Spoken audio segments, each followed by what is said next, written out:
Tai teko ir tą pačią Norvegiją, vat, nu, gal kur šiai dienai toliausiai yra tekę pirtinti, tai nuvažiuoti į Norvegiją.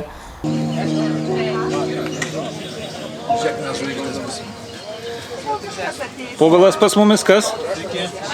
Kokia pareigybė? Pirčiulis. Arbatininkas. Arbatos vedėjas. Arbatos vedėjas. Va tai va. Nuostabi komanda. Arbatukai.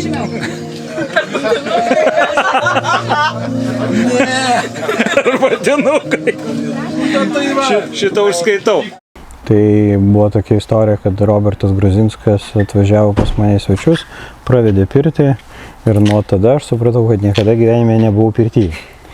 Tai mes ją, žodžiu, sukrovėm prieš kokį gerą mėnesį, ruošdamiesi šią jubiliejinę šventę, kad jinai būtų jau švariai tokia, kaip ir turi būti. Na, gal porą žodžių apie pirtį. O šalia manęs Oleksandras. Ukrainietiškai tai yra Oleksandras. Tai čia dar atvažiavo ir ukrainietis. Šitos dvi tai visur.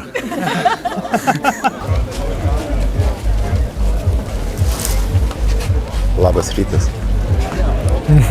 Labas rytas. Gal galėtum ir pojūtis labai geras. Jaučiu, kaip auga plaukai. Gal galėtum papasakot, kaip čia viskas šitas veikia? Pabėgti nuo rūpesčių, nuo darbų, nuo chaoso, nuo visko, kas nemalonu, kas erzina. Dar vienas visiškai paprastas sprendimas, tai yra atvėsimo kubilai. Mes Lietuvoje galvojam, kaip ten gražu, negražu, patogu, estetiškai ir ką. O čia, prašom, kokia estetika. Nu, estetika, matot, šitus visi žinot, šitus kubilus bonės. Iš batonų padaryti laipteliai, vienas tik tai nupjautas viršus ir laipteliai, kad iš karto lipti, kad galėtų panerti suaugęs žmogus. O čia nupjauta daugiau ir padaryta, kad galėtų įlysti vaikas. Aš esu švelnus pirtininkas, mane visi jau net švelnučiu vadina, tai va šiandien ta švelnesnė, dar skanesnė kvapų.